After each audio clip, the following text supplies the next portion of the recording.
Bismillahirrahmanirrahim. Perkenankan kami berbagi. Tata cara turun sujud. 1. Membaca takbir Allahu Akbar ketika turun sujud. Dari Abu Hurairah radhiyallahu anhu bahwa Nabi Shallallahu alaihi wasallam membaca takbir ketika turun sujud. Hadis riwayat Bukhari dan Muslim. 2. Boleh juga membaca takbir terlebih dahulu kemudian turun sujud. Berdasarkan keterangan Abu Hurairah, kana Nabi sallallahu alaihi wasallam idza arada an yasjuda kabbara tsumma yasjud. Yang artinya, ketika Nabi sallallahu alaihi wasallam hendak sujud, beliau bertakbir kemudian sujud.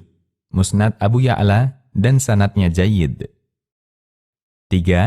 Dianjurkan untuk kadang-kadang mengangkat tangan ketika hendak turun sujud.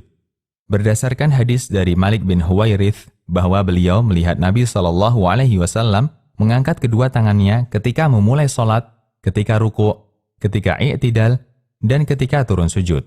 Hadis riwayat An-Nasa'i, Ad-Daruqutni, dan disahihkan Al-Albani. Mengangkat tangan ketika hendak sujud hukumnya sunnah menurut pendapat beberapa sahabat dan tabi'in. Di antaranya Ibnu Umar, Ibnu Abbas, Hasan Al-Basri, Tawus, Nafi', Salim putra Ibnu Umar, dan beberapa ulama lainnya. Abdurrahman bin Mahdi mengatakan, mengangkat tangan ketika hendak sujud termasuk sunnah. Hadis ini juga diamalkan oleh Imam Ahmad dan merupakan salah satu pendapat Imam Malik dan Imam Syafi'i. 4.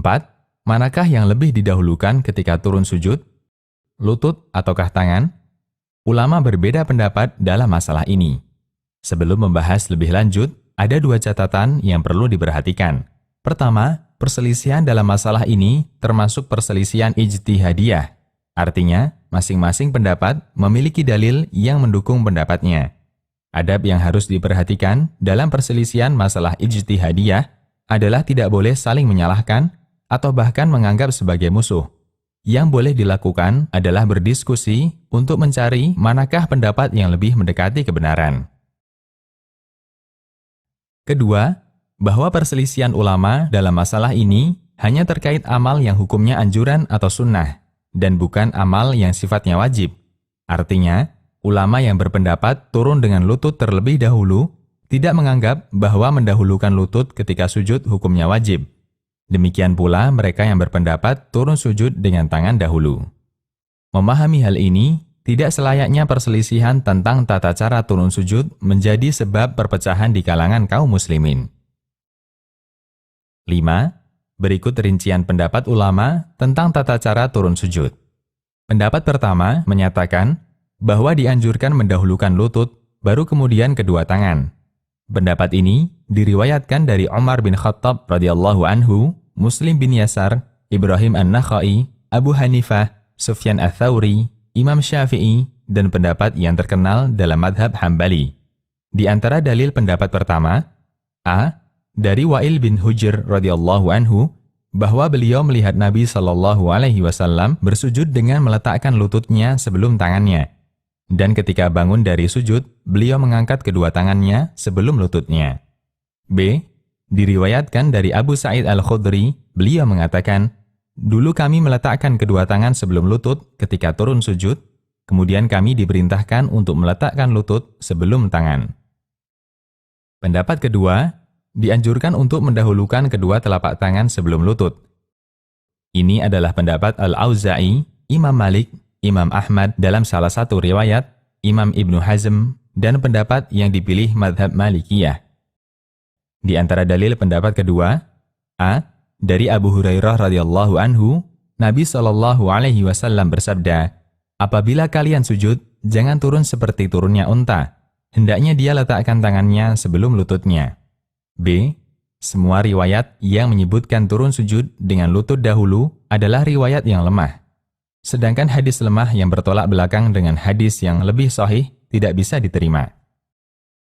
Ibnu Sayyidin Nas mengatakan, hadis yang menyebutkan turun tangan terlebih dahulu sebelum lutut statusnya lebih kuat. Sementara Ibnu Abi Daud mengatakan, ini adalah pendapat para ahli hadis. Al-Hafidz Ibnu Hajar mengatakan, hadis Abu Hurairah lebih kuat dibandingkan hadis Wa'il bin Hujr. Kesimpulan, Berdasarkan penjelasan di atas, dapat disimpulkan bahwa pendapat kedua yang menyatakan turun sujud dengan tangan terlebih dahulu lebih kuat. Dengan alasan berikut. 1.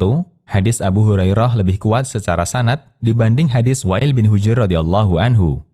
Sebagaimana keterangan yang disampaikan para pakar hadis, seperti Ibnu Sayyidin Nas, Al-Hafidh Ibnu Hajar, Syekh Al-Albani, Syekh Abu Ishaq, dan ulama lainnya. Adapun keterangan Al-Khattabi bahwa hadis Wa'il lebih kuat daripada hadis Abu Hurairah telah dijawab oleh Asy-Syaukani, bahwa kritik untuk hadis Abu Hurairah tidak lebih banyak dibandingkan kritik untuk hadis Wa'il bin Hujr. 2. Tentang makna larangan turun sujud sebagaimana unta menderum telah disebutkan dalam hadis Abu Hurairah, Nabi SAW bersabda, "Apabila kalian sujud, jangan turun seperti turunnya unta, hendaknya dia letakkan tangannya sebelum lututnya." Jika kita telah sepakat bahwa hadis ini adalah hadis yang sahih, maka wajib kita katakan bahwa turun sujud yang seperti unta menderum adalah turun sujud dengan lutut terlebih dahulu. Oleh karena itu, agar berbeda dengan turunnya unta, maka beliau perintahkan agar turun sujud dengan mendahulukan tangan. Dan satu hal yang wajib kita yakini, Nabi SAW adalah orang yang paling paham terhadap apa yang beliau sabdakan. 3. Secara bahasa, posisi lutut manusia berbeda dengan lutut hewan. Lutut manusia di kaki dan lutut hewan di tangannya atau kaki depannya. Pendapat ini lebih kuat dibanding pendapat kebalikannya, karena didukung dengan perkataan orang Arab asli, Suraqah bin Malik. Kesalahan ketika turun sujud. 1. Tidak membaca takbir ketika turun sujud. Perbuatan ini tidak sesuai sunnah dan termasuk meninggalkan kewajiban sholat berupa takbir intikal. Kesalahan ini bisa membatalkan sholat karena takbir intikal termasuk kewajiban dalam sholat. Keterangan ini ditegaskan oleh Asy-Syaukani dalam Nailul Autar. 2. Membaca takbir setelah sempurna sujud. Karena takbir intikal ini merupakan takbir perpindahan, maka takbir ini dilakukan ketika bergerak menuju sujud atau ketika hendak sujud, bukan setelah sempurna sujud.